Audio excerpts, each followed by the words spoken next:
নগর ব্যবস্থাপনা ছিল, এই বাগেরহাটের যে পানি ব্যবস্থাপনা ছিল, পুরা পৃথিবীর অন্যান্য উন্নত দেশের যে পানি ব্যবস্থাপনা নগর ব্যবস্থাপনার থেকেও উন্নত ব্যবস্থাপনা ছিল এই বাগেরহাটে। এবং সেটা আজকে নয়, 500 বছর আগের কথা আমরা বলছি।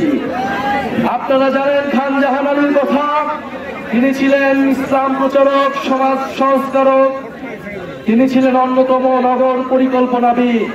হিন্দু মুসলমান সবাই তার কাছে যেতেন, উপকৃত হতেন।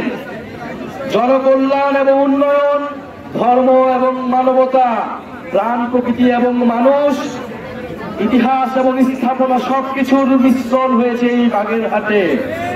এবং এই বাগেরহাট প্রতিরোধের অন্যতম দুর্গ হিসেবে প্রতিষ্ঠিত হয়েছিল 1971 সালের মুক্তিযুদ্ধে এবং জুলাই গণঅভ্যুত্থানে। আমাদের সাথে রয়েছে এই সকল শহীদ পরিবারেরা, যাদের সন্তান এই বাগেরহাটের সন্তান ফ্যাসিবাদের হাত থেকে বাংলাদেশের মানুষকে মুক্তি দেবার জন্য জীবন দিয়েছিল, রক্ত দিয়েছিল। প্রিয় বাগেরহাটবাসী, আমরা সেই আত্মত্যাগ ভুলিনি, আমরা সেই জীবন দান ভুলিনি। আমরা তাই আজও বলছি, আমাদেরকে সেই ফ্যাসিস্ট গণহত্যাকারীদেরকে বিচারের আওতায় আনতে হবে।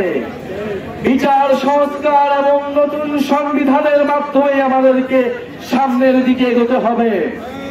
আমরা কোনো দলের বিরোধিতা করি না, কোন দলের বিপক্ষে বলি না। আমরা বলি পুরনো বন্দোবস্তের বিপক্ষে, আমরা বলি পুরনো রাজনৈতিক সংস্কৃতির বিপক্ষে।